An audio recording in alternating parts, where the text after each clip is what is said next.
la carta a los Romanos en el capítulo 12. Y voy a leer el versículo 1 y 2, aunque en realidad me quiero concentrar en el versículo 1. Y quiero hablar acerca de una auténtica vida cristiana. Digan todos auténtico. Más fuerte que eso, auténtico. ¿Cómo vivir una vida cristiana auténtica? Auténtico quiere decir genuino, verdadero, quiere decir no falso, no aparente meramente, sino una vida realmente cristiana. Romanos capítulo 12, versículos 1 y 2 dice: por tanto, hermanos, si tienes, déjame leer la versión Reina Valera mejor. Búscate la versión Reina Valera, Marlene.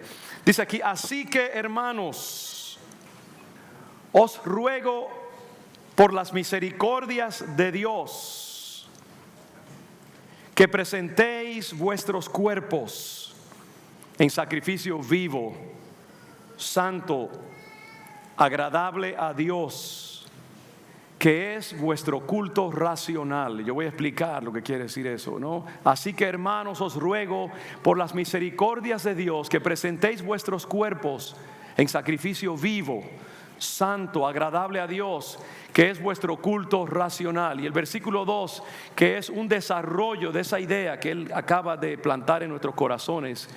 ¿Y cómo hacer esto?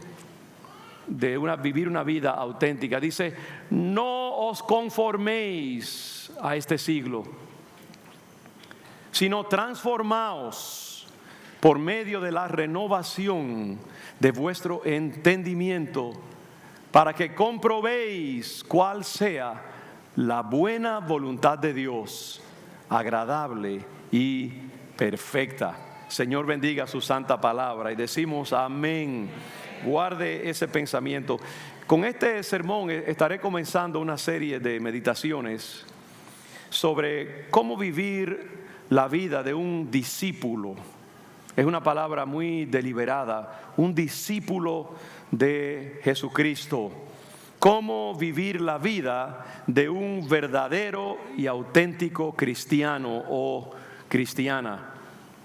Y hermanos, de paso les digo que al iniciar estas meditaciones, lo que voy a estar haciendo es compartiendo con ustedes el secreto a una vida de poder espiritual, el secreto a una vida de triunfo y de victoria en Cristo Jesús. Y perdonen que señale de nuevo a mis hermanos aquí de Shriners que están confrontando situaciones difíciles en sus vidas. No importa cuáles sean los obstáculos que tú estés confrontando en tu vida, no importa cuán detrás en la carrera tú te sientas que estás, si tú adoptas con todo tu corazón los principios del reino de Dios, Dios te va a poner delante.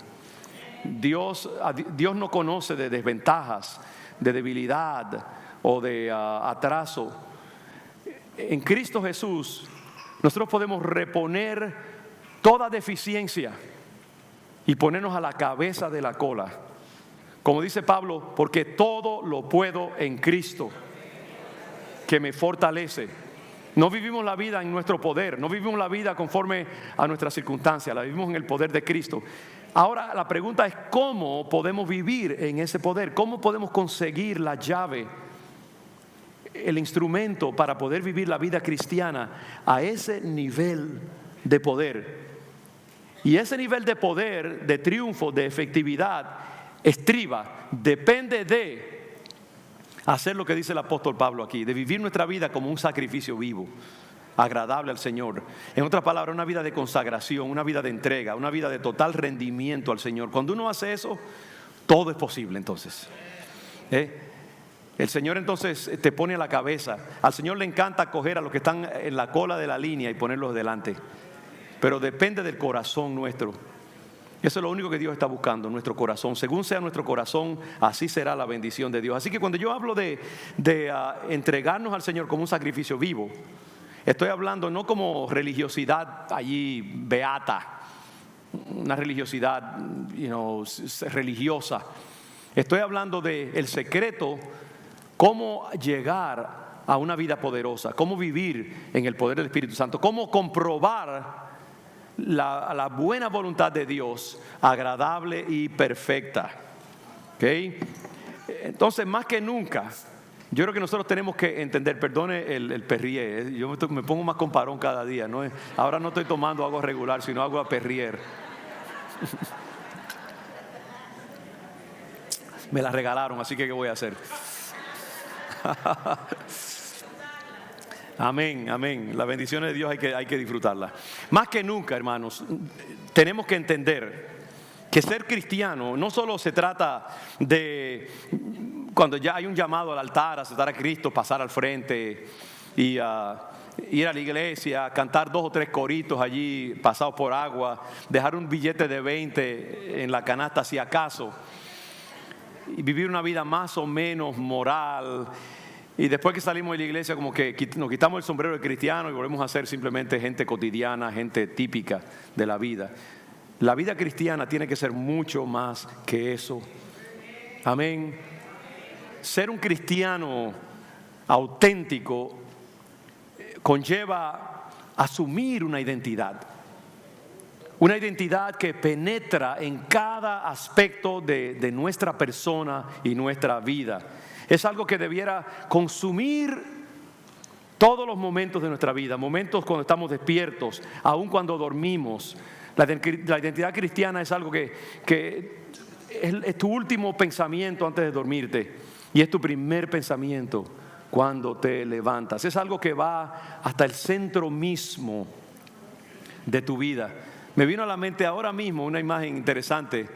Y es yo he visto, usted ha visto en las películas a veces que alguien coge una moneda, eso era en los tiempos de los vaqueros en Estados Unidos, y coge la moneda y como que la muerde para ver si es auténtica o no, ¿verdad? ¿Por qué? Porque podría tener una pintura de oro o lo que sea, pero adentro ser de otro metal barato. El cristiano auténtico, usted lo muerde todo lo que usted quiera, pero mientras más muerde, más dentro está la identidad cristiana. No es algo de la superficie, no es algo solamente una capita allí dorada, es algo que llega hasta el centro mismo de su identidad. Es algo que penetra hasta el tuétano mismo de la vida de un hombre o de una mujer cristiana. La identidad cristiana de un creyente auténtico determina todas las cosas, la naturaleza de sus relaciones humanas, como sus amistades y el trato con sus amistades, la forma en que conduce su vida laboral o profesional, cada aspecto de su comportamiento, su forma de hablar, con quién se casa, cómo cría a sus hijos, cómo aborda los desafíos y los reversos y las luchas y las tragedias y los fracasos de la vida, cómo confronta todo. La identidad cristiana, los valores del evangelio, del cristianismo, tienen que penetrar todas esas dimensiones de la vida de un hijo de Dios. Tiene que ser algo tan profundamente arraigado en nosotros que aunque no nos demos cuenta, lo estemos viviendo y lo estemos manifestando. Y esto es muy diferente de cómo muchos cristianos hoy en día ven la vida cristiana o el ser cristianos. Hay un estudio publicado en el año 2005 que hizo revuelo en el mundo académico y en el mundo de la sociología aquí en Estados Unidos. Fue un estudio hecho por 2 sociólogos, Christian Smith y Melinda Lundquist. Y ellos entrevistaron a más de 3,000 jóvenes norteamericanos para indagar acerca de sus valores espirituales y cómo ellos veían su identidad cristiana y a su religión y su fe cristiana. Y al ellos hacer este estudio, que es un estudio muy representativo de la sensibilidad de una inmensa mayoría de la juventud cristiana en Estados Unidos, y de hecho que ellos dicen después que ellos creen que esto es lo que han visto también entre los adultos evangélicos cristianos aquí en esta nación, ellos descubrieron una serie de actitudes y de creencias acerca de la fe cristiana que ellos llamaron deísmo terapéutico moralista. No se deje intimidar por la palabra. Deísmo terapéutico moralista, lo cual es cada palabra tiene su significado y no tenemos tiempo para desarrollarlo.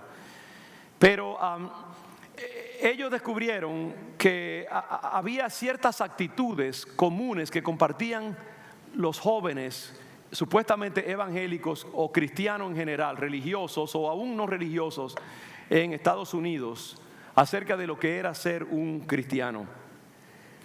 Y esa combinación de creencias que ellos redujeron a 5 creencias básicas, ellos llamaron deísmo terapéutico moralista. De paso, el deísmo es una filosofía, una teología que cree que Dios no está involucrado en los eventos diarios de la vida humana, sino que Dios es como un relojero que creó un reloj, le dio cuerda, el universo, y simplemente lo tiró y se desentendió de él porque ya tiene cuerda y él va a seguir funcionando sin su intervención como relojero.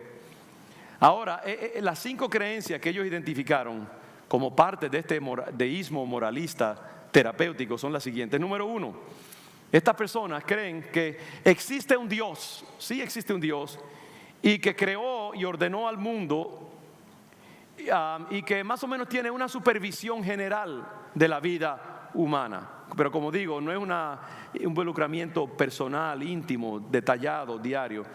Dios existe y creó al mundo y más o menos le da mantenimiento. Número 2, Dios quiere que las personas sean buena gente, sean buenas, agradables, justas unas con las otras, como se enseña en la Biblia y en la mayoría de las religiones del mundo. En otras palabras, sé nice, sé bueno, sé decente, trata a la gente bien, y con eso Dios va a estar contento contigo. Dios quiere que seas bueno y agradable y justo con los demás.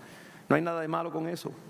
Número 3, esta actitud cree que el objetivo central, el propósito central de la vida es ser feliz y sentirse bien contigo mismo. En otras palabras, tener buena autoestima, sentirte bien acerca de ti mismo, tener una vida positiva, ser feliz, gozar de la vida, pasarlo bien. Número 4, Dios no necesita estar específicamente involucrado en la vida de cada persona, excepto cuando se necesita a Dios para resolver un problema.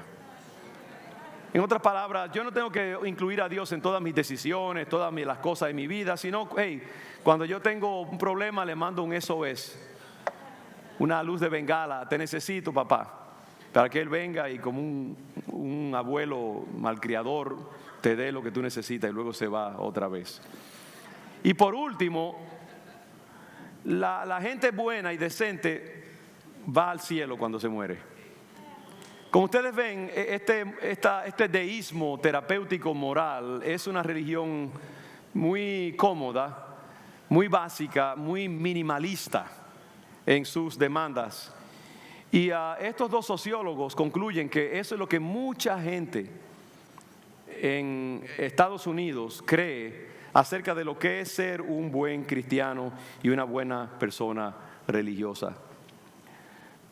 Entonces, lo que vemos en este pasaje de Romanos 12, 1 y 2 es que el apóstol Pablo, repudia esa actitud mediocre, esa actitud minimalista, y nos llama a vivir una vida cristiana en una forma muy diferente, mucho más radical, una forma dramáticamente, cualitativamente diferente a ese minimalismo cristiano que expresa el deísmo terapéutico moralista o deísmo por moralista terapéutico. Por eso Pablo nos da este pasaje, y la Escritura está llena de esos llamados a la iglesia a vivir una vida al rojo vivo, una vida dramáticamente comprometida con el reino de Dios. Y Pablo comienza en el versículo 1 diciendo, así que, hermanos, ese así que, podríamos decir, por lo tanto, lo cual quiere decir que hay algo de lo cual él ha estado hablando previamente, a lo cual ahora se está refiriendo y está diciendo, como consecuencia de lo que yo acabo de decir, hermanos, les ruego que presenten sus cuerpos. Y la pregunta es, ¿A qué se está refiriendo él? Si usted lee los pasajes anteriores, 11, 28 al 32, por ejemplo, el capítulo 11 de Romanos, Pablo habla acerca de las misericordias de Dios. El Dios que se ha tomado tiempo. Toda la carta a los Romanos hasta el capítulo 12 es una exposición detallada, extremadamente bien desarrollada, teológica, acerca de cómo Dios ha llevado a la humanidad a través de un proceso para acorralar al hombre, por así decirlo, a reconocer que necesita la gracia de Dios y que solamente por gracia somos salvos. Es una forma de llevar al hombre, lo que Dios ha hecho a través de la historia es llevar a la humanidad a un punto en que la humanidad, judíos y gentiles, tenga que reconocer: por mí mismo yo no me puedo salvar y necesito la gracia y la misericordia de Dios, para entonces presentarnos a su Hijo Jesucristo, su muerte sustitutiva en la cruz del Calvario, para que nosotros digamos: ok, yo sé que por mí mismo no me puedo salvar y tengo que acudir a la justicia de Cristo para recibir salvación y vida eterna. Entonces Pablo ha estado presentando a Dios como un pensador estratégico que ha usado todos los resortes de la historia humana y todos los momentos de la historia humana, el judaísmo, las diferentes religiones, para llegar a la humanidad a ese momento cúspide en la historia en que Cristo viene y dice: ustedes no se pueden salvar a sí mismos, me necesitan a mí, y el Padre ha provisto precisamente para esa necesidad. Entonces Pablo trabaja todo eso, la misericordia de Dios, que ha atrapado al hombre para mostrarse misericordioso tanto con judíos como con gentiles. Es una visión tremendamente poderosa, y por eso Pablo explota al final del capítulo 28, en el versículo 30, el capítulo 11, versículo 33 sobre todo, en una adoración tremenda. Dice: oh, profundidad de las riquezas y la sabiduría y de la ciencia de Dios. Cuán insondables son sus juicios, inescrutables sus caminos. Porque de Él y por Él y para Él son todas las cosas. A Él sea la gloria por los siglos. Amén. Cuando Pablo contempla la grandeza del plan de salvación, y entonces así, ok, por lo tanto, hermanos, así que hermanos, dada esa extraordinaria belleza del plan salvífico, vivan su vida de esta manera. Así que hermanos, os ruego, por esa misericordia de Dios a la cual yo he aludido hace un momento, por esa manera exquisita de Dios tratar con la humanidad, tomen muy en serio lo que Dios ha hecho y vivan en una forma consecuente y al nivel de lo que Dios ha invertido en ustedes. Y este es un tema común en la teología paulina, que nunca debemos subestimar ni subvalorar o tomar a la ligera el plan excelso de salvación que Dios ha fraguado por nosotros. No debemos tomar a la ligera el plan de salvación de Dios, su santidad, su justicia, su majestad. Debemos vivir en extremada reverencia por lo que Él ha hecho por nosotros. Usted recuerda la expresión: con temor y temblor. Y eso se ha perdido, yo creo, en el siglo XXI. El Dios que tenemos hoy en día es un papito chulo allí que le da a uno lo que uno quiere y que lo entiende todo. Es un abuelito ya medio senil, ¿no? Que los nietos están haciendo y rompiendo todos los platos, y él: hijito, por favor, no hagan eso. Pero Dios no es así. Dios es un Dios guerrero, Dios es un Dios poderoso, digno de adoración, de reverencia. Es fuego consumidor. Y nosotros tenemos que vivir a la luz de eso. Él es bueno, sí, es amoroso, es compasivo, tierno, pero también es fuego consumidor. Y nosotros tenemos que vivir a la luz de ese Dios que se toma muy en serio y que planifica sus acciones en el mundo. Mire, por ejemplo, cómo dice Hebreos capítulo 2, versículos del 1 al 3. Por tanto, 2, 1 al 3, es necesario que con más diligencia, ahí está, atendamos a las cosas que hemos oído, no sea que nos deslicemos. Porque si la palabra dicha por medio de los ángeles fue firme, y toda transgresión y desobediencia recibió justa retribución, aquí está: ¿cómo escaparemos si descuidamos una salvación tan grande? En otras palabras, si Dios ha hecho tantas cosas y la palabra que Él anunció allí, que cuando Moisés recibió la ley, por ejemplo, en el monte Sinaí, Moisés fue penetrado por la gloria de Dios hasta el punto en que cuando bajó su rostro brillaba y le provocó terror a los judíos. Que cuando Dios estaba hablando con Moisés se oían trompetas y truenos y rayos, porque la presencia misma de Dios estaba allí.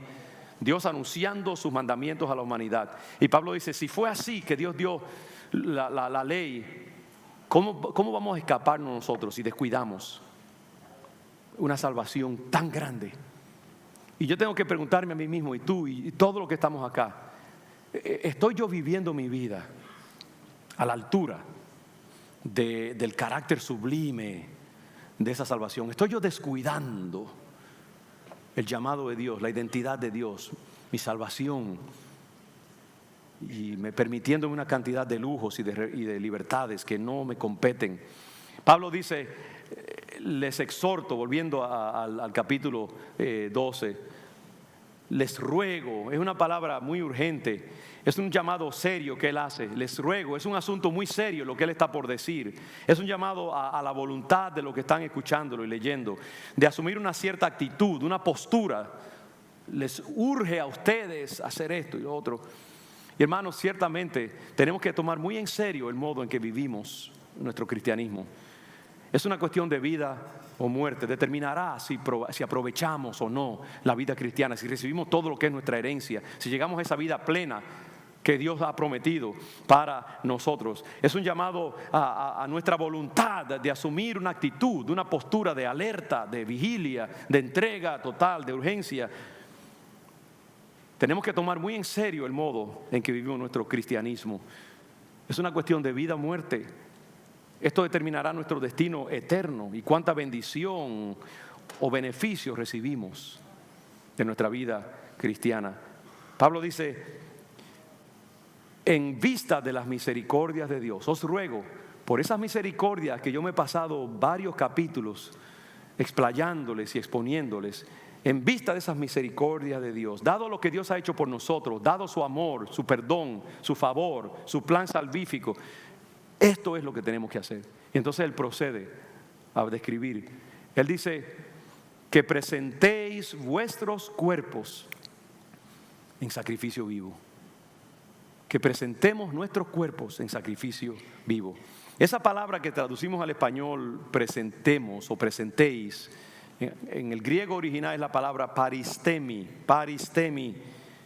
que significa presentar algo o alguien para ser examinado, consagrar o dedicar algo o alguien para su uso exclusivo.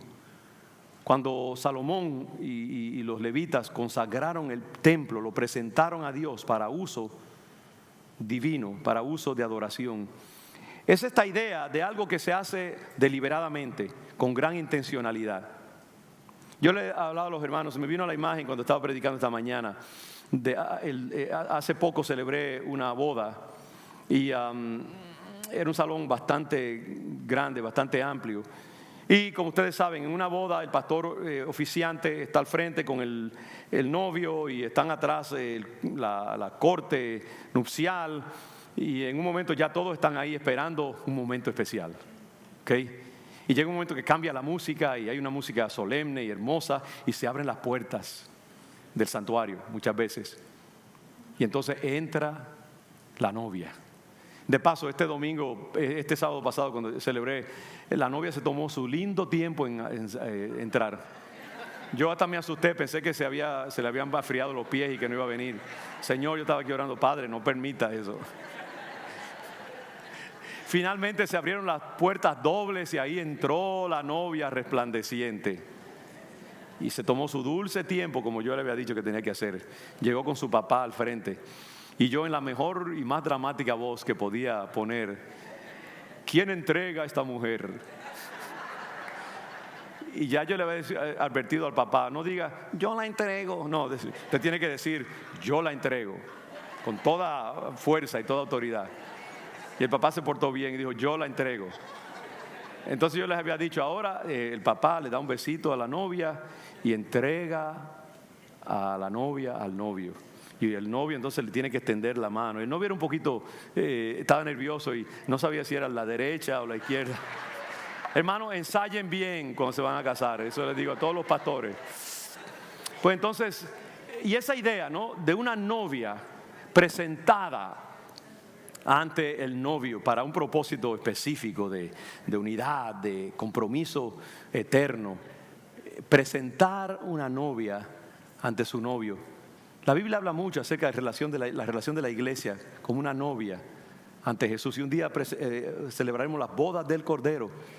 Entonces esa idea de presentar a alguien o algo para un propósito específico es lo que Pablo dice aquí. Que presentéis vuestros cuerpos en sacrificio vivo. Lo que Pablo está diciendo es que debería llegar un momento en cada vida cristiana cuando nos presentemos ante Dios y le pidamos que se haga cargo de nosotros en su totalidad, que tome control absoluto. Cuando nos dedicamos a Él, nos consagramos, nos santificamos nuestras vidas para su placer exclusivo y para sus propósitos. Y yo creo que uno de los problemas hoy en día en el siglo XXI es que mucha gente entra al Evangelio porque, bueno, se hizo un llamado y qué bueno que se hacen llamados. Y pasan al frente, levantan la mano ahí a medias más o menos. A veces uno quiere como que romperles la manga y subírsela todo. Y entonces regresan a sus asientos y a veces ni los vemos por un buen tiempo. Y la iglesia crea esta idea falsa de que ya como tú ponchaste la tarjeta te vas al cielo. Ya tienes el pasaporte ponchado, ya eres un cristiano y no tienes que preocupar por más nada. Y yo siempre trato de decirle a la gente, mire, lo que estás haciendo es comenzando ahora, abriendo la comunicación. Y ahora verdaderamente comienza el trabajo. Porque mucha gente cree que es así, ¿no?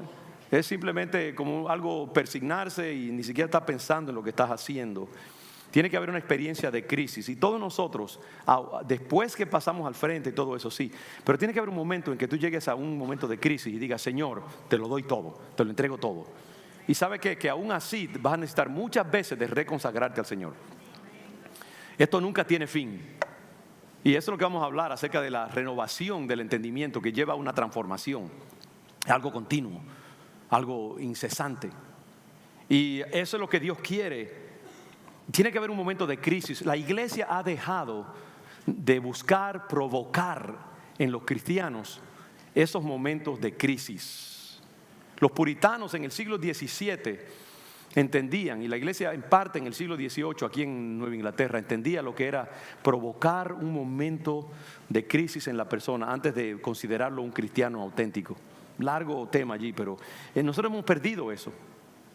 Hoy en día la gente no tiene que cambiar gran cosa. Yo recuerdo en República Dominicana, cuando era chiquito, que ¿sabe? Cuando el evangelio comenzó en la República Dominicana, eso eran marines, militares, evangélicos.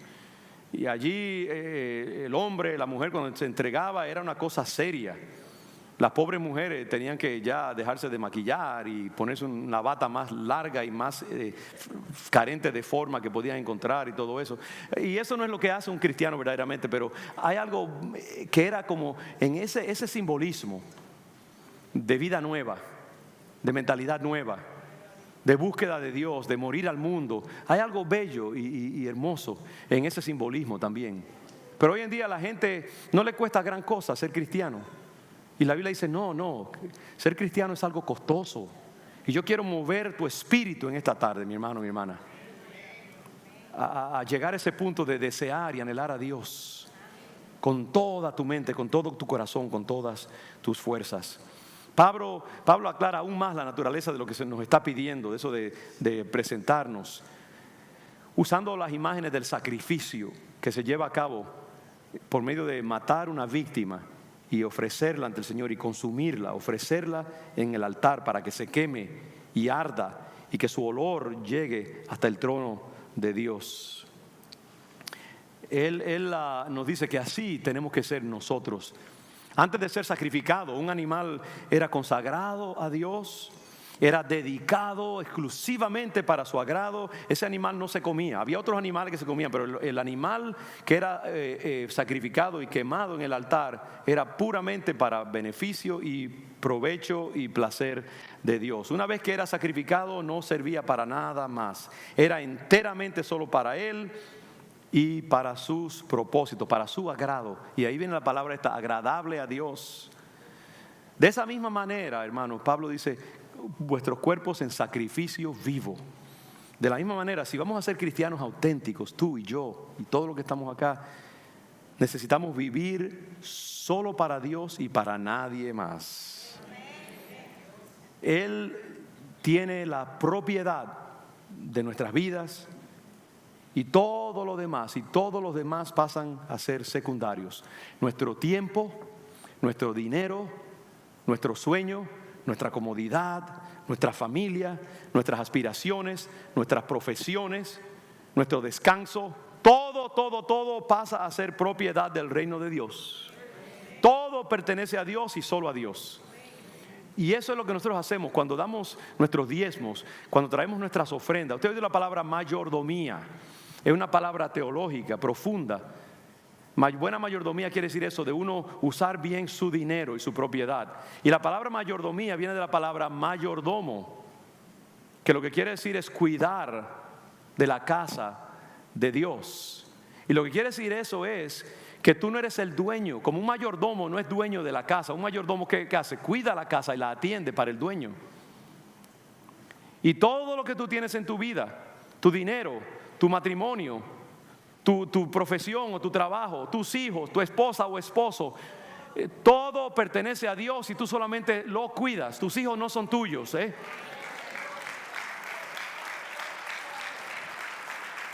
Tu dinero no es tuyo. ¿Cuánto aplauso? Oye, ahí, ¿Ven la diferencia? Lo hice a propósito. Hermanos, nada es de nosotros. Y cuando nosotros damos nuestros diezmos, lo que estamos diciendo, yo entiendo, Señor, que mi dinero no me pertenece a mí, sino que te pertenece a ti. Por eso te pago ese tributo, como se le hace a un rey. Los reyes siempre han demandado tributo de sus súbditos. El tributo que nosotros le damos al Señor no es una opción, es una manera en que nosotros declaramos: todo lo que yo tengo te pertenece a ti, viene de ti y es tuyo. Amén. Entonces todo pertenece a Dios. Si algo en nuestra vida tiene más prioridad que Dios, entonces no somos cristianos auténticos. Debemos preguntarnos: ¿quién tiene la propiedad de mi vida? ¿Quién tiene la prioridad en las decisiones que tomo? ¿Qué dijo el Señor Jesucristo? Si alguno ama a padre o madre, hermano o hermana más que a mí, no merece ser mi discípulo.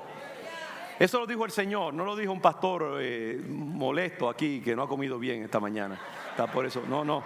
Eso lo dijo el Señor, ese Cristo generoso y bondadoso que tenemos. Si tú amas cualquier cosa de este mundo más que a Cristo, no te llames tú su discípulo. Tú no eres, no te vistas que no vas, como dice. Todo es de Dios y Él tiene la prioridad. Pablo dice que tenemos que ser un sacrificio vivo. Lo que significa que no estamos llamados a morir literalmente, ¿te entiendas? Como se hace con un sacrificio típico.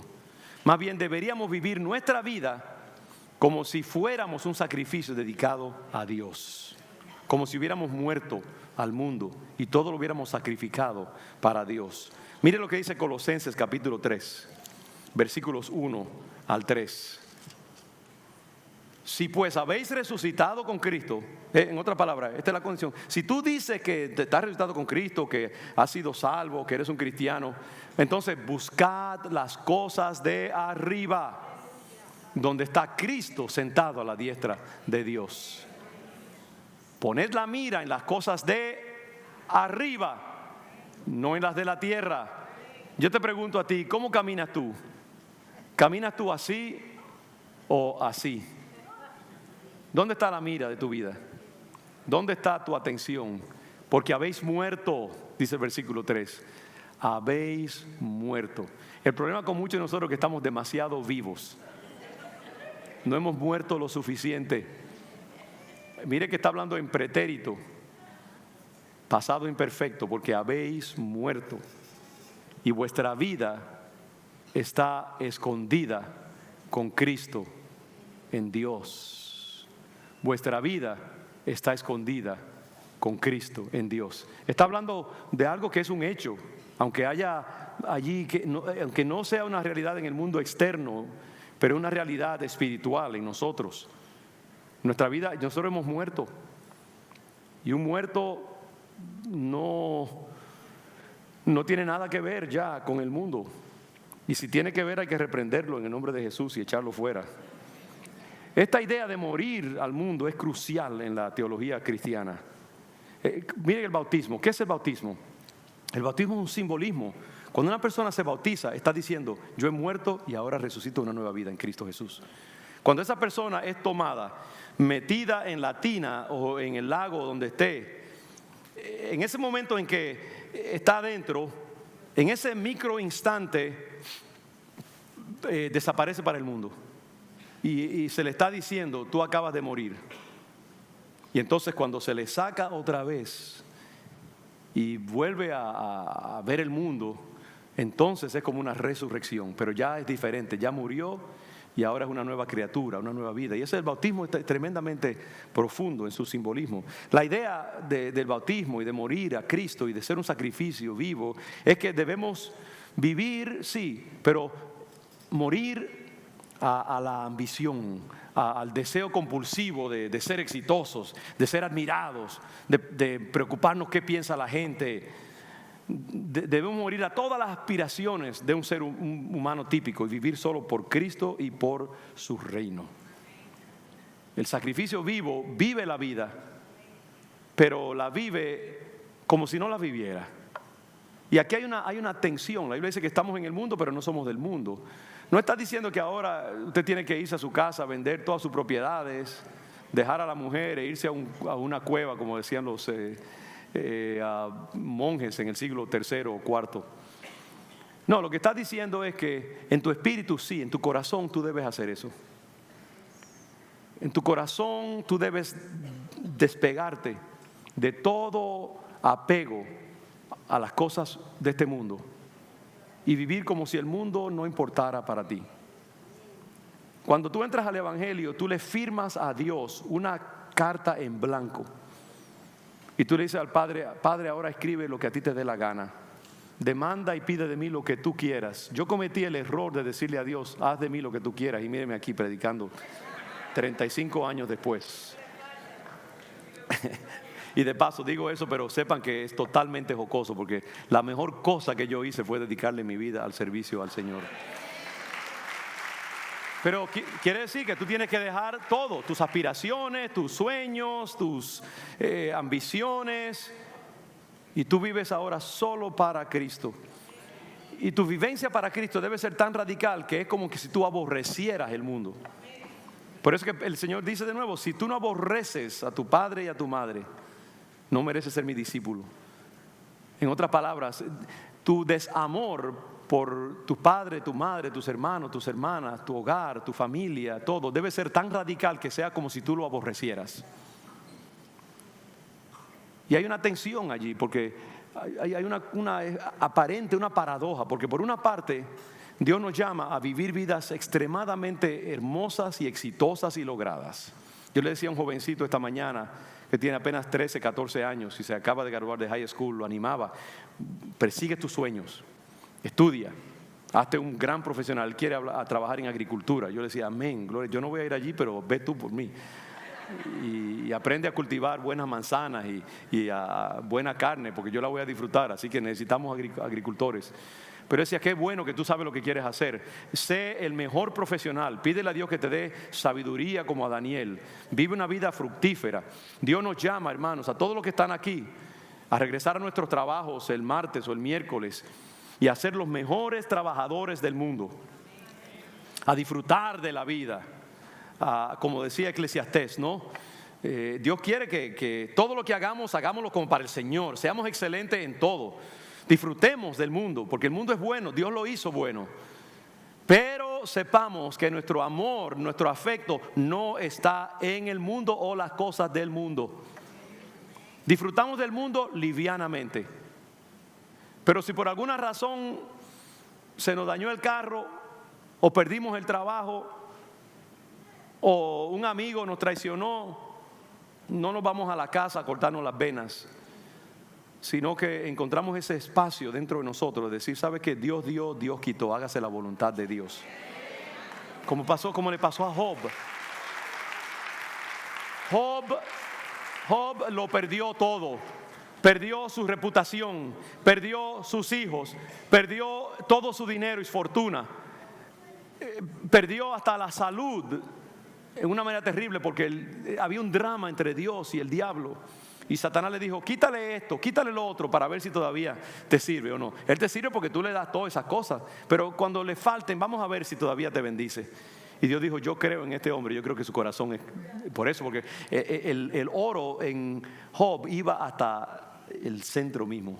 Usted mordía a Job y sabía a oro. Y llegaba hasta la raíz. Y Dios le quitó todas las capas, una, otra, hijos, dinero, reputación, salud y oro. Y al final la mujer le dice a Job, mira, mátate, muérete ya y maldice a Dios que te ha quitado todas estas cosas. Y Job le dice, hey, ¿qué? ¿Vamos a bendecir a Dios solamente por las cosas buenas y cuando vienen las cosas malas lo vamos a maldecir? No, Dios dio, Dios quitó, hágase la voluntad del Señor. Y hermanos, le pedimos a Dios que nos dé esa entereza y esa integridad, para que si perdemos cualquier cosa, nosotros no estemos atados a las cosas de este mundo. Si Dios te quita la salud, amén. Una de las cosas lindas acerca de este funeral que celebramos esta semana pasada, la hermana Rosa Fres. Dios ella ya en los últimos días de su vida sabía que probablemente, a menos que no hubiera una intervención cataclísmica, ella iba a morir. Ya su cerebro estaba penetrado por el cáncer, todo su ser estaba comido por el cáncer. Pero esa mujer hasta el último momento retuvo una dulzura y una quietud en el espíritu. Y su funeral fue tan expresivo de las consolaciones de la fe cristiana, que yo digo, vale la pena vivir como un hijo de Dios. Porque cuando te quitan lo que tú más valoras, debe quedar ahí en el fondo. Lo que el diablo no te puede quitar es tu amor por Dios, tu identidad cristiana, tu alma. Porque Dios le dijo al diablo, toca su cuerpo, pero no toque su alma. Y sabe que la última carta que nosotros nos jugamos en la vida es eso, nuestra alma, nuestra vida eterna, nuestra relación con Dios. El diablo no nos puede quitar eso. El Señor Jesucristo dice, no le tengan miedo al que le puede quitar su cuerpo, pero no puede tocar su alma. Ténganle miedo al que puede quitar su alma y echarla en el infierno, eso sí. Pero el diablo no puede entrar a ese recinto santo, santísimo, donde está nuestra fe y nuestra identidad en Dios. El problema de muchos de nosotros es que nuestra fe está tan condicionada a otros aspectos de nuestra vida, que cuando nos quitan eso se nos va también la fe con ellos. Están atadas las cosas. Y yo le pido al Señor, Padre, ayúdanos a despegar todos los alambres de la vida. Y el único que debe estar conectado irrevocablemente es el que nos conecta a ti. Todos los demás, si nos lo quitan, Dios dio, Dios quitó. Ahora, si te lo dan, gloria a Dios, disfrútalo. Si te puedes conseguir un Lexus de último modelo, disfrútalo. Es más, préstamelo para yo ir por allí a hacer un lujito también. Y si me quieren regalar uno para mis 65 años, pues también, ahí está, les invito. No hay nada de malo con que tú tengas una buena casa, un buen trabajo, un buen matrimonio, buenos hijos, que vayas a Europa de vez en cuando o donde sea, pero disfrútalo livianamente. Y que tú te puedas comer un plátano con un poquito de aceite de oliva, aunque sea oliva, porque eso por lo menos. Y mira, si es con agua solamente, amén. ¿Cuántos de ustedes llegaron a comerse un plátano sancochado solamente con agua? Una sopita y una sopita de plátano. Un hermano me decía ayer, guatemalteco, me decía cómo él disfrutaba y disfruta de esas tortillas. Dice que cuando eran niños se podían comer 10, 15 tortillas con un poquito de chile, con un chilito ahí, eso era todo. Cogían 2 o 3 ajíes, los majaban, lo echaban un poquito de agua caliente y hacían una sopita y con eso la mojaban la tortilla y se lo comían y sabía gloria. Hoy en día, si no es chicken cordon bleu o filete mignon, no estamos contentos. Y el cristiano tiene que estar contento, como Pablo dice, he aprendido a estar contento en todo. He aprendido en riqueza o en pobreza a darle gracias a Dios por todo. En los tiempos de las vacas gordas, disfruta de las vacas gordas. En los tiempos de las vacas flacas, adora al Señor. Porque tu vida está escondida en Cristo Jesús, no en las cosas del mundo. Tú eres un sacrificio vivo, santo, agradable a Dios. Tú puedes hacer todo lo que hace un ser normal, pero recuerda que el título lo tiene el Señor. El título, y eso le digo, es el peligro de uno predicar a veces, porque tantas cosas. Cuando usted tiene ese mortgage, ¿cuántos de ustedes tienen un mortgage? No tiene que levantar la mano en la casa. Usted dice, oh, mi casa, pero ¿sabe qué? Hasta que ese mortgage usted no lo ha pagado, no es su casa. Esa casa pertenece ¿a quién? Al banco. Hasta el día en que el banco no le envía el título, cuando usted lo pagó todo, esa casa pertenece al banco. Ok, y así pasa con nosotros. Tú tienes tu esposa, tienes tus hijos, tienes tu casa, tienes tu trabajo, pero el título lo tiene Dios. Ok. Tú eres simplemente, tú usas lo que Dios te provee. Tus afectos deben estar en otro lugar. Pablo dice que presentemos nuestros cuerpos. Somata, nuestros cuerpos, y por esto él se refiere a nuestra carne física, nuestra biología, nuestras emociones, nuestra neurología, nuestra mente, el yo biológico. Pablo dice eso, preséntaselo al Señor. ¿Por qué? Porque en general es esa parte humana, la somata, el cuerpo, el soma, la carne, las emociones, la parte biológica de nuestro ser. Eso es lo que más necesita ser consagrado al Señor. Porque el espíritu dice que siempre está dispuesto, pero la carne es débil, el cuerpo. Pablo está usando esa palabra cuerpo como una metáfora del hombre, la mujer biológica. Y él dice, presenta tu cuerpo una y otra vez, remójalo en los valores del reino de Dios. Y el domingo que viene, si Dios me da gracia, vamos a ver cómo se hace eso. Cómo se llega a ese punto de presentar nuestros cuerpos al Señor y remojarlo bien. Ahora, cuando nosotros hacemos eso, cuando presentamos nuestros cuerpos en un sacrificio vivo, ese sacrificio vivo se convierte en algo santo y agradable a Dios. ¿Qué quiere decir la palabra santo? Presentarlo como un sacrificio vivo, santo. Santo quiere decir ¿qué? Apartado. Tenemos algunos teólogos aquí. Apartado, dedicado, consagrado para los propósitos de Dios. Hermanos, ¿cuántos de nosotros podemos decir que nuestra vida está consagrada a los propósitos, a los deseos, a los planes? Si Dios te pidiera ahora mismo y te dijera, mira, yo necesito tu vida, necesito tus sueños y necesito tu profesión, eso que tú quieres hacer, yo lo necesito para mis planes. Y quiero cambiar tu vida. En vez de que tú te vayas por allí a recibir un salario de 6 números, te quiero viviendo una vida más humilde, pero que quiero usarte. ¿Estás tú dispuesto? Si Dios te quiere quitar algo que tú amas mucho, porque Él quiere que seas un cristiano más ágil, más liviano, más libre para servirlo. Si Él quiere cambiar algo de tu vida que tú amas mucho, ¿estás tú dispuesto a decirle al Señor, Padre, amén, yo estoy dispuesto? Es difícil, hermanos. Ahí está la historia del joven rico. El joven rico quería paz, tranquilidad, quería sentirse salvo, quería paz con Dios, comunión con Dios, y vino donde Cristo y le dice, Señor, ¿qué tengo que hacer para ser salvo? Y el Señor le dice, bueno, ya tú sabes, ahí están los mandamientos. Señor, pero si yo he hecho eso toda mi vida. Ok, bueno, una sola cosa te falta. Vete a tu cuenta de banco, saca todo el dinero que tienes y dáselo a los pobres. Y vende tus propiedades y dáselo a todos los pobres y ven y sígueme. El Señor lo estaba probando. Yo no creo que el Señor quería necesariamente que Él hiciera eso, pero estaba yendo al corazón de este joven. Porque Él sabía que este joven, aunque era muy religioso, iba a la iglesia, hacía todas las maromas y todas las superficialidades de ser un hombre religioso, no amaba a Dios por encima de todas las cosas. Entonces le dijo, ok, mira, esto es lo que tienes que hacer. Le dio en el corazón mismo de su identidad. ¿Y qué dice la Biblia? Que este joven volteó la cabeza y se fue triste. ¿Por qué? Porque no era capaz de sacrificar su dinero, su reputación. Y el Señor dijo: wow, qué difícil es un rico entrar al reino de los cielos. Queriendo decir, un rico es una persona que tiene muchas cosas. Ustedes aquí, muchos de ustedes tienen muchas cosas. Nosotros tenemos carros, tenemos casas, tenemos trabajo, tenemos juventud, tenemos belleza, tenemos hijos, tenemos amigos, tenemos un cuerpo sano, tenemos energía para muchas cosas en el mundo. Y el Señor nos dice: mira, dame todo eso. Tú tienes que estar dispuesto a lo que yo quiera. Y muchos de nosotros, hermanos, no podemos dar al Señor ni siquiera 2 horas de nuestra semana para venir a la casa de Dios.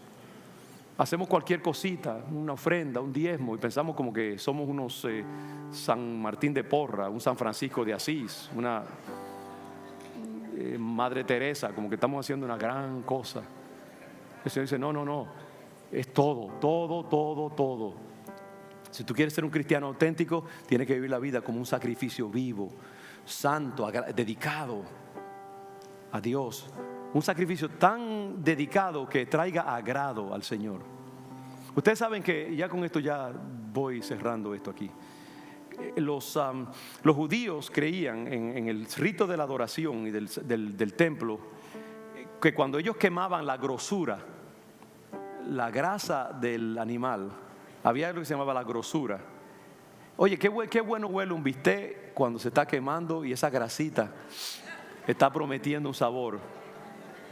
Su pastor es un poquito epicúreo, ¿sabe? ¿Y qué es lo que le da el sabor a la carne? Es la grasa, hermano, ¿sabe?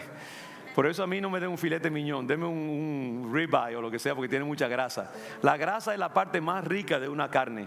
Y los judíos creían que la grasa, la grosura, lo que llaman la grosura, cuando se quemaba, ardía y ese humo ascendía y el Señor aspiraba, porque era como que la vida, la esencia del animal estaba en esa grosura y era agradable al oler del Señor. Y Pablo está diciendo que ustedes vive tu vida como que tú eres un sacrificio vivo, santo, que agrada a Dios. Cuando se desprende de ti la grasa, y muchos de nosotros podemos fácilmente quemar un poquito de esa grasa, porque no trabajamos lo suficiente para el reino. Si trabajáramos no tendríamos tanta grasa. Pero Dios quiere que la grasa espiritual se desprenda de ti. Y yo le decía a los hermanos esta mañana que lo que constituye, Pablo dice, eso es vuestro culto racional. La palabra logiken, que quiere decir vuestro verdadero culto, vuestra verdadera adoración. Culto es la palabra latreia, de donde viene la palabra idolatría.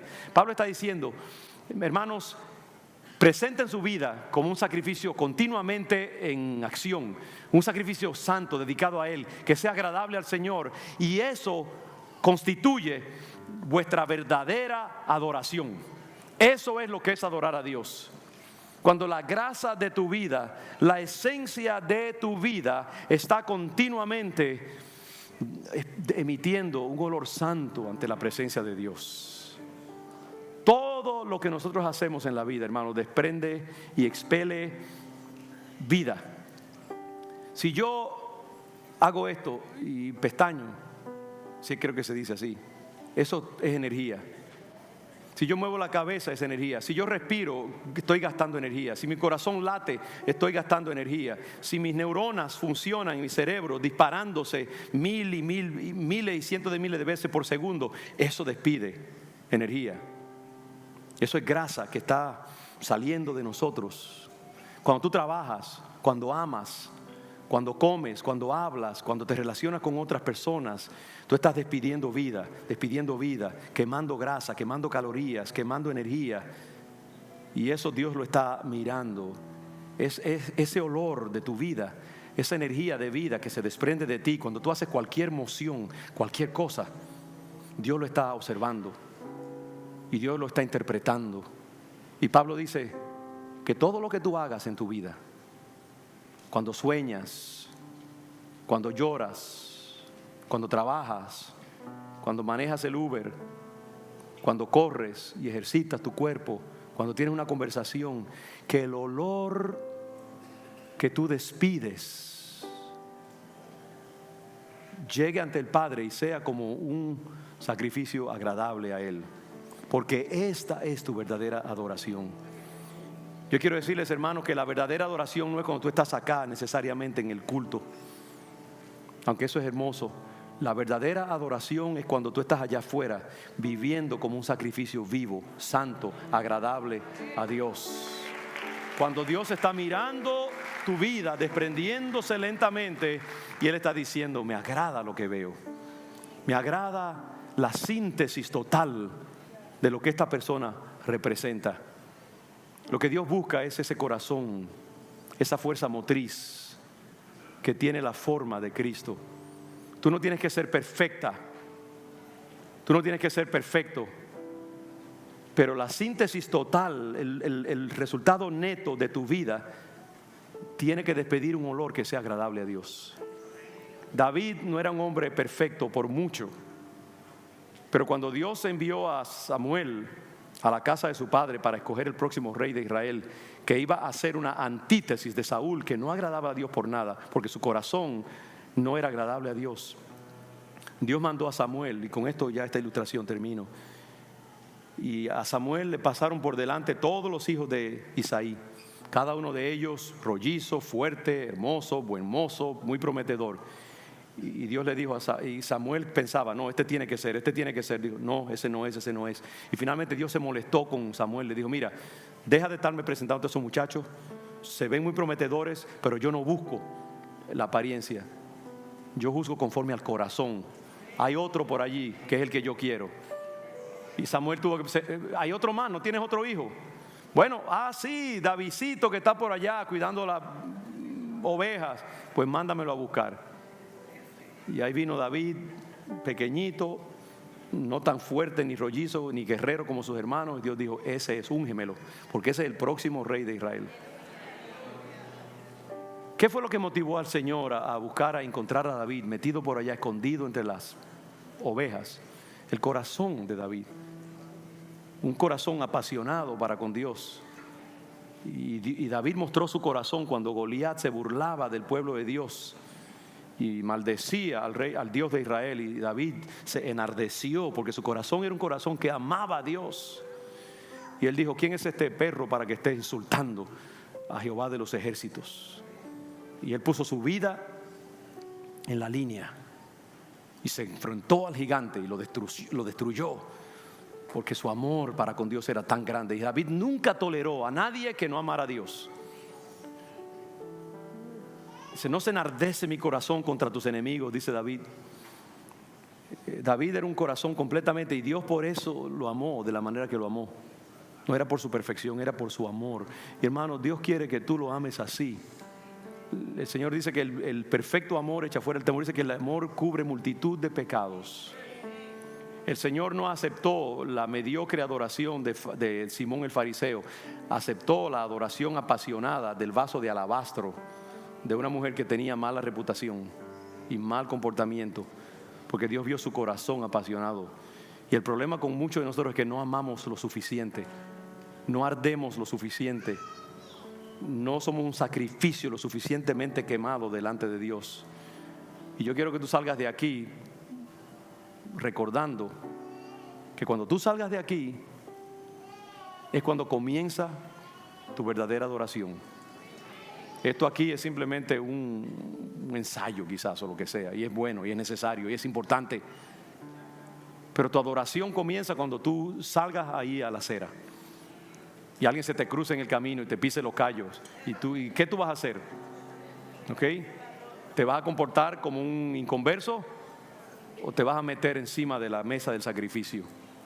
Porque mucha gente piensa que es aquí. No, no es aquí. El Señor se lo dijo a la mujer samaritana, y no me cuqueen porque sigo predicando. ¿Dónde se adora a Dios?, dice la mujer samaritana, queriendo distraer al Señor. Y el Señor dijo: mira, llega el día en que no se adorará a Dios ni aquí ante el pozo de Jacob, ni en el templo de Jerusalén, sino que no habrá un lugar donde se adorará a Dios, sino que los verdaderos adoradores adorarán al Padre en espíritu y en verdad.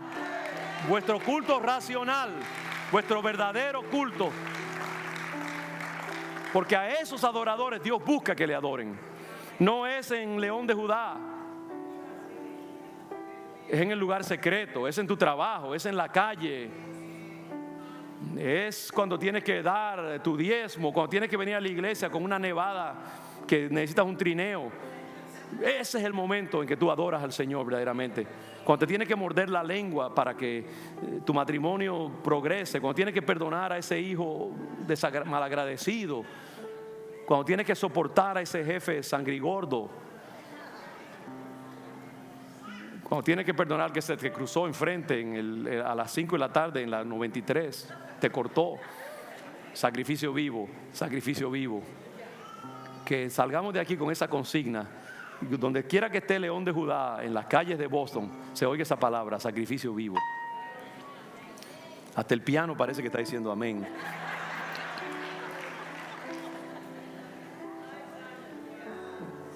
Baja tu cabeza un momento esta tarde. Yo quiero animarte en este momento. Métete ahí adentro y ve a ese lugar recóndito de tu psiquis. El centro mismo. Me vino a la mente una manzana. Cuando tú la cortas, el centro es donde está esa semillita chiquitita. Ahí. Lleva la manzana de tu vida a ese punto adentro, ahí, el core. Y ahí, en el centro de tu psiquis, en el centro de tu sensibilidad espiritual, en el centro de tu neurología, conságraselo al Señor. Allí, esa semillita íntima de la manzana, conságrasela al Señor ahora. Y no salgas de aquí si no has hecho ese compromiso con el Señor. Te invito. Y si tú quieres entregar tu vida al Señor, pues mira, aquí estamos abiertos también. Te invito a hacerlo. Está abierto. Lo que tú quieras. Sería bueno, si no lo has hecho por primera vez, pues hazlo ahora. Te invito a hacerlo. Pasa aquí al frente. Hay tiempo, todavía no te apures, que el asado va a esperar, no te preocupes. Si no has recibido a Cristo como tu Señor y Salvador, te invito. Ahora, si eres un cristiano que ya vienes por tiempos acá a León de Judá, pero todavía falta. Yo sé que muchos aquí necesitamos hacer eso. Y a eso yo le voy a pedir también, si te atreves a reconsagrar tu vida en esta tarde, ponte de pie. Reconsagrando tu vida, entregando tu vida al Señor. Y Padre, yo salgo de aquí y vuelvo a reafirmar mi fe en ti y a reafirmar mi identidad cristiana. Te invito a ponerte de pie en esta tarde. No lo hagas por compromiso, hazlo porque verdaderamente tú sientes que quieres hacerlo. El Señor me hablaba ahí al comienzo del servicio hoy, que nosotros tenemos que hacer algo en algún momento pronto y es tener un servicio de reconsagración de León de Judá al Señor. Es como algo que me puso allí. Yo quiero que el Señor me ayude en eso. Es un servicio donde León de Judá le diga al Señor: Padre, ya llevamos mucho tiempo, el millaje es bastante grande, vamos a reconsagrarnos otra vez, vamos a quitarle el polvo al cuadro, como esas amas de casa que cogen una escobillita y le pasan la escobilla a los cuadros, a los muebles, a las paredes, porque con el tiempo las cosas se llenan de polvo. Yo asumo que los demás que no están poniendo de pie, me voy a controlar mejor, voy a portarme bien. Está bien, no se preocupe. Usted sabe allí cómo hacerlo. Pero yo le invito a entregar, a hacer un compromiso al Señor. Estas cosas tienen valor, ¿sabe? Esos actos proféticos tienen valor. Tienen valor. Yo he aprendido y cada día aprendo más y más que el Señor actúa según nuestros movimientos. El viernes pasado tuvimos un tiempo precioso de oración y de paso les invito para este próximo viernes. Y yo he descubierto eso, que hay una extraña correlación entre cómo nosotros nos movemos y la actitud con que comenzamos un culto y cómo ese culto después se desarrolla. Y es que Dios extrañamente reacciona a nuestras acciones aquí en la tierra. Él dice que lo que hagamos aquí en la tierra, Dios lo honrará en el cielo. No lo dice de otra manera. Y hay algo cuando el pueblo de Dios se mueve con ese carácter profético. Nosotros oramos con nuestros cuerpos, con nuestras manos. Nuestro cuerpo es nuestro mayor instrumento. Y ahí donde tú estás, hazlo. Entrégate, conságrate, muere. Yo ahora mismo estoy ahí con ustedes, de pie. Yo que estoy haciendo el llamado necesito remojarme en las aguas del bautismo y de la reconsagración al Señor. Y yo lo hago con mi iglesia en esta tarde. Padre, mira este pueblo. Te ofrecemos a Congregación León de Judá, Señor, hasta que lo hagamos en una manera más formal. Yo te entrego, te presento este pueblo, Padre. Te lo presento. Los que están cerca, los que están lejos, los que están aquí, los que no están aquí. Mira a esta iglesia, mira a este pueblo.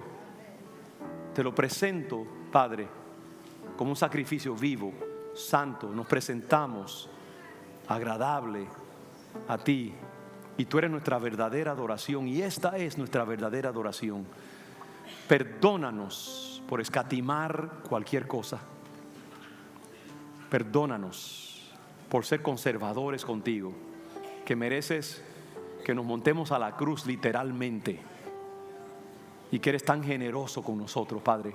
Yo te presento las familias, los vecindarios aquí representados, las familias extendidas, multigeneracionalmente. Y Padre, ayúdanos a vivir esa vida de total sacrificio. Perdónanos por no ser más lo que tú quieres que seamos. Pero esta tarde te presentamos este cuerpo que es Congregación León de Judá, y lo consagramos a tu servicio, lo consagramos a tus propósitos, lo consagro a tus planes para este siglo XXI. Y todos sus recursos, y todas sus relaciones, y todos sus contactos, y su estima en que lo tiene, todo para tu gloria, tu honra solamente. No lo merecemos, te lo entregamos a ti. Todo lo que hay en este lugar, todo, Padre, lo ponemos a tus pies. Tómalo y úsalo como tú quieras. ¿Te atreves a consagrarle al Señor tu vida ahora mismo? ¿Te atreves a decirle, Padre, llévame a donde tú quieras y haz de mí lo que tú quieras? Yo estoy dispuesto, estoy dispuesta. Nada nos daría más gusto a muchos de nosotros que Dios nos exprima más todavía y saque todo el valor. Eso es lo que yo quiero, dejarle el gajo vacío y seco a este mundo.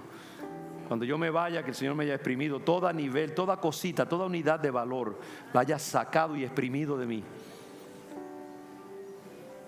Y eso es lo que tú quieres también, porque así tú vas a encontrar tu vida y vas a vivir una vida plena. Esa vida que Cristo te ha prometido la vas a encontrar cuando tú se la des a Él completamente y lo sacrifiques todo en el altar del sacrificio. Así que te lo ofrezco, Señor, te lo ofrezco, te lo ofrezco, te lo ofrezco. Padre, por favor, recíbelo, Señor. Y te amamos. Y en este fin de semana hermoso, ayúdanos a vivir ardiendo, y todos los días de nuestra vida ardiendo como un sacrificio vivo, santo, agradable a ti. Gracias, gracias, gracias. Amén, amén, amén. Gloria a Dios. Hermanos, Dios les bendiga. Dios les bendiga. Gloria al nombre del Señor. Amén.